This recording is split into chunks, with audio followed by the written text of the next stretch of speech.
Joining us now, Abigail Spanberger. She is the Democratic candidate for the 7th District in Virginia. She'll be going up against two-term incumbent Dave Bratt. Abigail began her career of public service as a federal law enforcement officer working narcotics and money laundering cases in the U.S. Postal Inspection Service. Abigail then joined the CIA as an operations officer, traveling and living abroad, collecting intel, managing assets, and overseeing other high-profile programs in service to the U.S. In 2014, Abigail went to the private sector. Now, this is one of the closest races in America, and it might be a bellwether for the midterms. Most recent polls have it tied or within the margin of error. I have it rated as a toss-up. So, Abigail with us now. Abigail, we appreciate your coming on. Thanks for being with us today. John, thanks so much for having me on. And I appreciate the fact that you come on whenever we ask. That means a lot. I want to point it out to our audience. Whenever we ask Abigail to come on, she comes on our show, and we appreciate that, and that's a good thing. So, Abigail, let's start with the elephant in the room. Sure. The Saudi school that you were a substitute teacher at, Chuck Schumer, the minority leader, Democrat in the U.S. Senate, blasted it some time ago as a harbor for terrorists. The AP, Associated Press, not biased, called it terror high. You look at your resume and you look at your credentials, and you could have gotten a substitute job teaching anywhere that you pleased, anywhere. Why did you choose to teach at that Saudi school with the record it had? Well, so, John, the first thing to note is that the ad that's running on air really distorts the truth. And the Schumer comment in question was made in 2005, at the time that one of the graduates from that school, who incidentally graduated when I myself was in college, well before I was ever a substitute teacher. Schumer's quote and the AP's article were out in 2005, and I was a substitute teacher there years before that. So the ad distorts the truth in kind of distorting the timeline. But I was a substitute teacher, a long-term sub. I taught English, the English curriculum, Shakespeare, Bronte, at a school where it was embassy kids. This is in Alexandria, Virginia. Embassy kids who were my students, predominantly from Middle Eastern countries, and there were other American teachers who taught the English courses and the science courses and the world geography and social studies courses, and I taught the English curriculum. Okay, but Abigail, I still don't understand. I mean, you could have taught anywhere. I mean, just walk us through why you chose to teach at that school. Even this may have been prior to some of these statements being made by Chuck Schumer or the AP. It was still a questionable decision to make. And because you could have taught anywhere based on your credentials, why did you, I mean, at some time you got an offer from them and an offer from other schools and said, okay, I'm going to go to the Saudi school. Why? So John, I would argue that it wasn't a questionable decision. At that point in my career, I had received my job offer from CIA. I was in the process of getting my background investigation completed. And like I did about every personal move, from moving locations or moving apartments to getting married to getting engaged, when I decided or was considering whether or not to take this substitute teacher job, I contacted the CIA, made them aware, and they approved that or didn't express any concerns about that next step. And really one of the reasons that I was interested in taking a long-term sub job is that I was waiting for my background checks to come through, and I needed to be ready to jump on a dime when the government said, we're ready for you, which is ultimately what happened when I began my career in law enforcement before then later transitioning to CIA. And, from a teaching perspective, it was a really interesting place to teach. Some of the kids were local Americans from Northern Virginia, but, it was a very interesting place to teach and be the American teacher that all of these diplomatic children had as their kind of point of reference. And as someone who later went overseas and my colleagues had their kids in American schools abroad, part of the cultural learning is having the teachers who were local to that area teach their language, teach their culture. And so it was actually a really interesting experience for me to be the kind of American English teacher for a bunch of young kids, many of whom were returning to their countries of origin when their parents' diplomatic time in the U.S. was over. So it sounds like what you're saying is the job fit your personal and professional situation, and you simply thought it would be interesting. Right? Pretty much, yeah. Okay. Let's get to the FOIA. You claim that your staff did Oppo research on your self-incentive FOIA request and never got a response back from the government.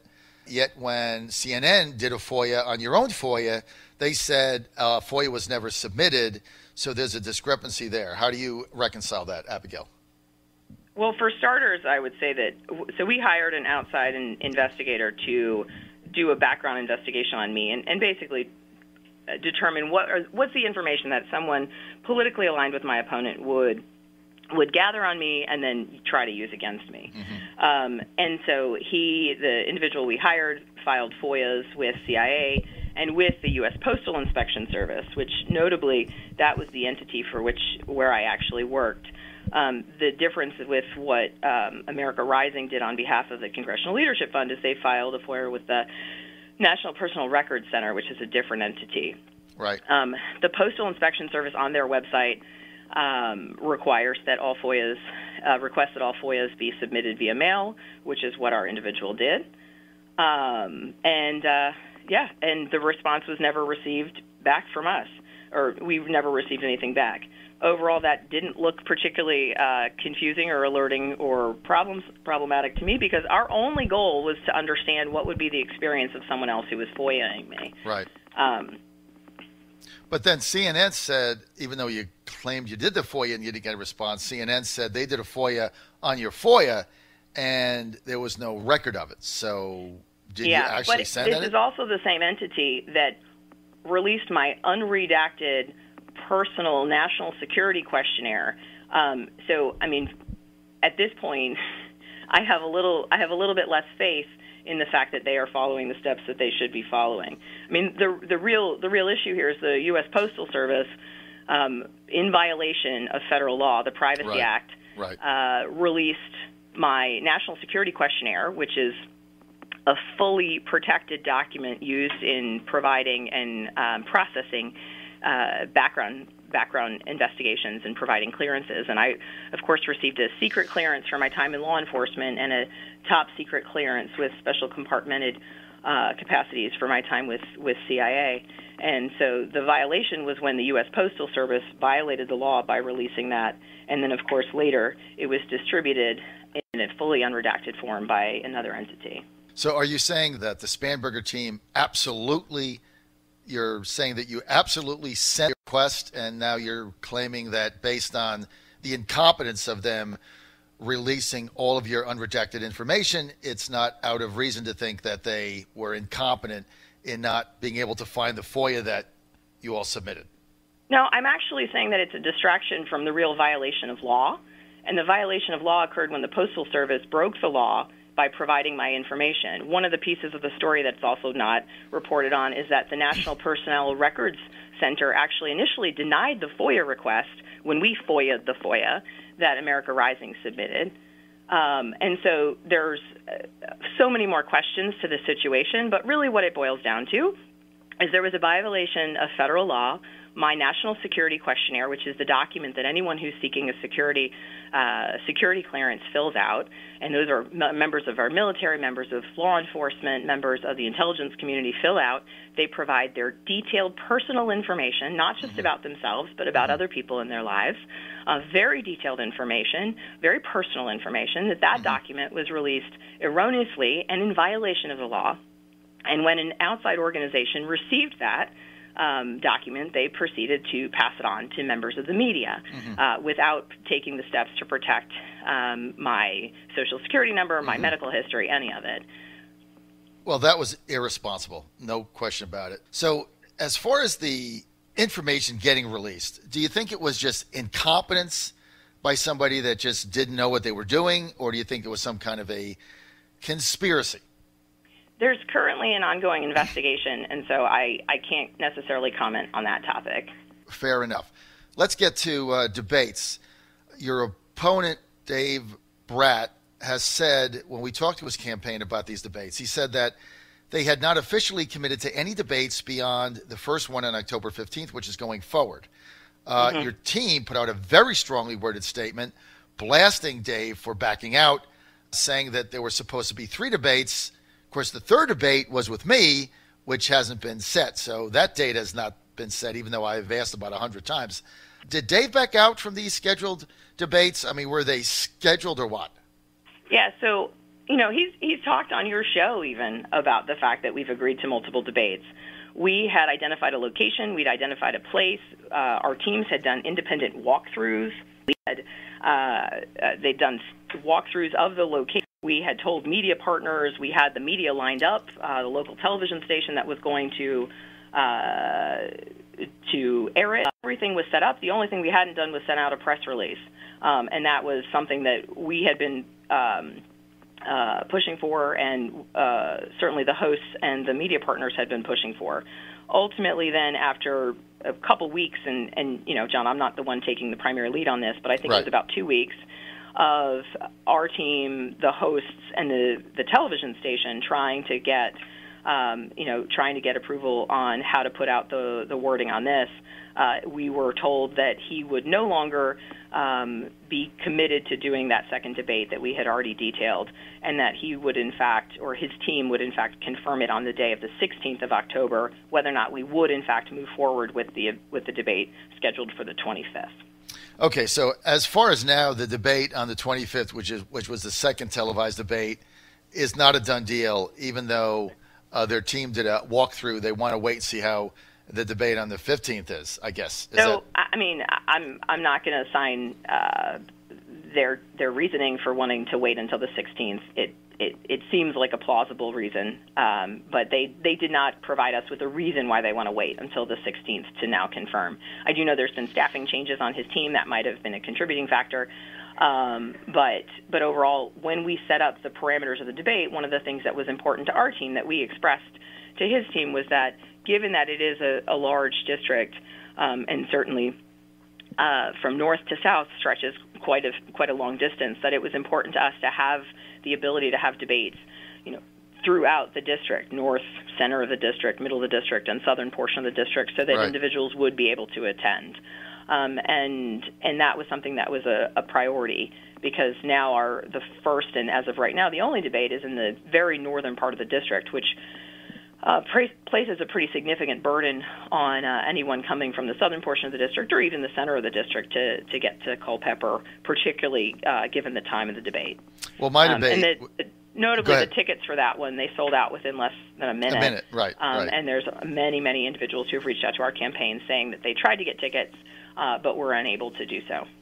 Well, and my debate, which was the third debate, I've not gotten a date from Dave's team. The Spanberger team, I just want to mention, has said that they've given me a bunch of dates to go back to the Dave team with, and we've not been able to get that done either. Hopefully we'll get that done in the next week or so.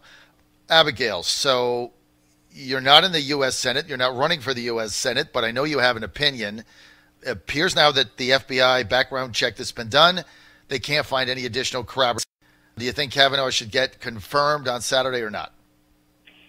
So I do question the fact that and of course I haven't read the FBI report, but I do have some concerns about the fact that some of the major allegations that they were meant to look into, that the individuals making those allegations were not interviewed as part of that investigation, and that allegedly, from what I've read in the media, that Kavanaugh also wasn't interviewed.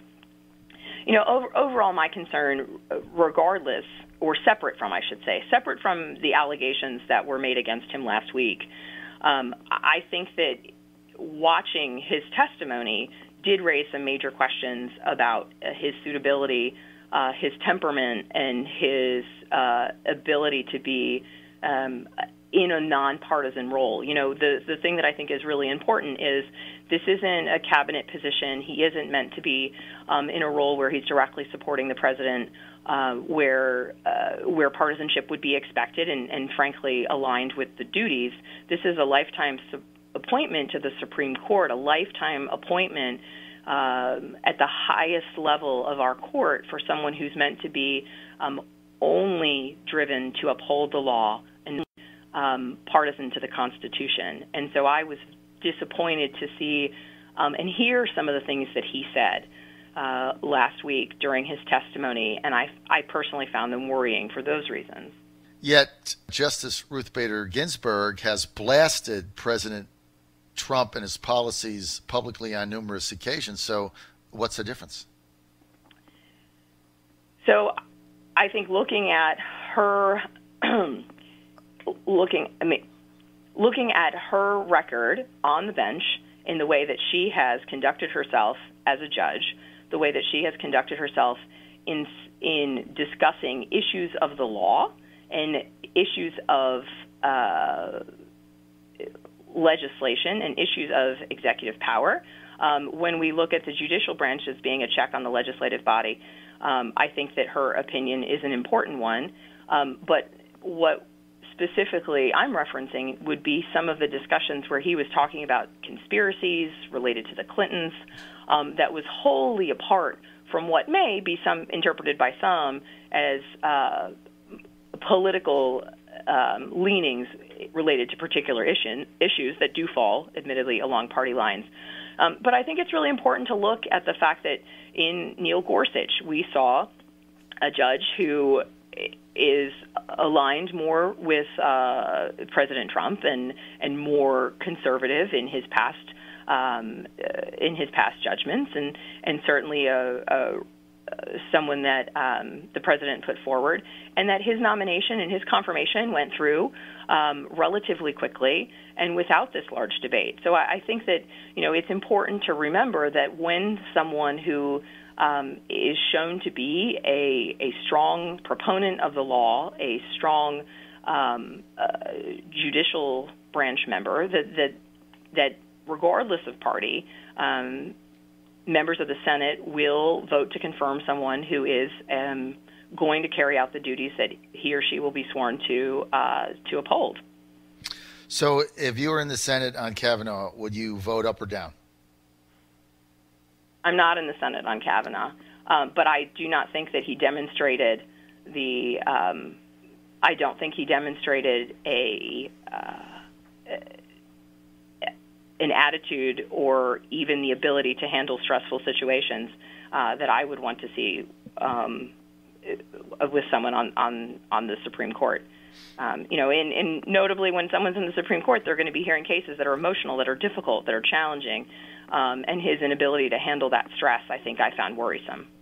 Particularly, given my background as a CIA officer, law enforcement officer, I've seen people in really trying, difficult situations, and some people can handle those challenges better than others. And when we're, again, talking about the highest court in the land and a lifetime appointment, it's incredibly important that that person be measured and committed only and completely to upholding the law.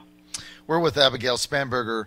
Let's go to Bernie Care. Dave Bratt, your opponent, has blasted you on numerous occasions for being in favor of Bernie Care or Medicaid for All, saying it's going to cost $16 trillion, and you're in favor of that. True or false?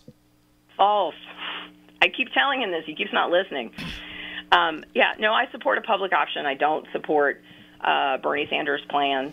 I've said that in, I think, public events after public event, interview after interview, and false. It's tough to argue with the U.S. economy right now. So I'm going to go to that, and then I've got one foreign policy question. It's just tough to argue with the unbelievable success we're having. GDP growth, savings growth, jobs growth. Amazon just raised their entry-level minimum wage to $15. Wages are up. Everything is up. Jobs are up. We have more jobs than people. How do you run in opposition to this great economy, and what will you specifically do to make it better? Well, so as an American, as a Virginian, I celebrate a lot of the things that you just mentioned. I'm excited about the fact that Amazon just changed their minimum wage. I'm excited about the fact that we have that we've seen strong GDP growth. But I think notably, one of the things that we're not frequently talking about is that real wages are either flat or down for many Americans. That's an important piece. When we historically have looked at GDP growth and real wages used to work in concert and used to trend along the same lines. There's been an increasing division. So when we are celebrating GDP growth, we actually also need to look at what the impact is on, everyday middle-class Americans who aren't seeing their real wages rising and aren't seeing their buying power change as the economy changes. That's one thing. And when we're also looking at other aspects, such as the increasing cost of health care, and state to state where there's differences in how the state laws are integrating and moving in tandem with the now federal changes in our tax law, expectations are that there are going to be individuals who are negatively impacted by the tax bill. Overall, I think it is an incredibly important move to make corporate tax rates more competitive, and so I think that was a conversation absolutely worth having. I didn't support the tax bill because it was rushed in nature and wholly irresponsible in that it added, at this point, $1.9 trillion to the deficit. From a national security perspective, the fact that we have so much debt and now we're continuing to balloon it and that debt is held by foreign nations, some of them adversary nations, is something that I think Congress should be concerned with because we're essentially mortgaging our future and it's our kids who are going to be left to pay for it. Abigail, there's going to be a vote in Congress to extend the personal tax cut beyond the 84-month sunset it has. If you were in Congress, would you vote right now to take that tax cut and roll it back or to extend it? So my question then would be, how are we going to pay for it? Right? We've already ballooned our deficit with the first round of tax cuts. How would we pay for additional tax cuts? At this point, we're already, coming in on close to a year in since this last vote. It would be, at this point, we can't just all of a sudden upend the apple cart. This bill has been put in place, and at this point, just summarily repealing it isn't an option. But we need comprehensive tax reform, which is what was promised back in 2017, and we didn't. It didn't meet the goal of making taxes simpler. It didn't make the goal of you can file your taxes on a postcard. There's a lot that still needs to be done, and frankly, I think that we've already done enough damage to the long-term fiscal stability of our country that we need to slow it down, bring in experts, and have real hearings on what it is that can be done to maintain some of the benefits that may have come through with the tax reform of 2017, but ensure that it's not coming at the great detriment of our long-term fiscal and international stability in terms of where our debt lies. All right, so sounds like what you're saying is have more meetings. I'm not sure. I'm not sure that I buy into that one. We actually need members of Congress who are focused on making really informed, sound decisions. All right. Well, on that, we can agree to disagree. I think the tax cuts have had a tremendous impact on the economy, and revenues are up. But we can debate that. Then, John, what is your response to the level that we've raised the deficit? Do you not have concerns related to that long term? Absolutely.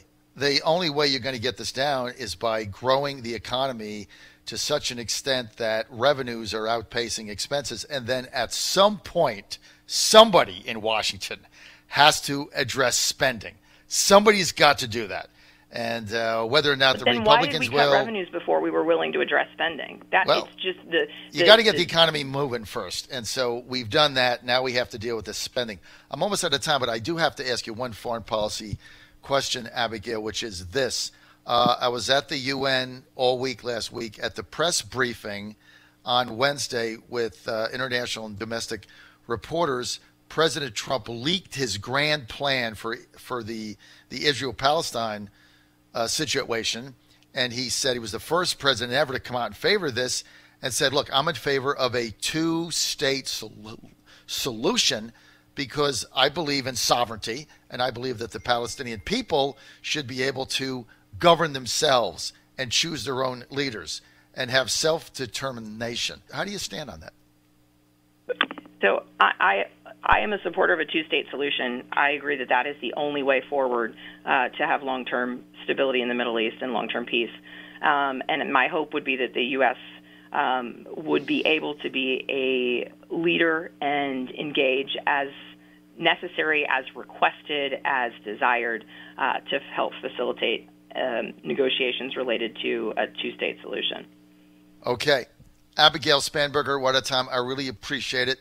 For more information, it's real easy. Just go to abigailspanberger.com, AbigailSpanberger.com. Abigail, thank you for your time and for your forthrightness with us. We look forward to having you back, and I look forward to getting my debate scheduled. So if you can do anything to help me, could you do that, please? I would appreciate it. Thank you, John. I appreciate being on. Thanks so much for having me.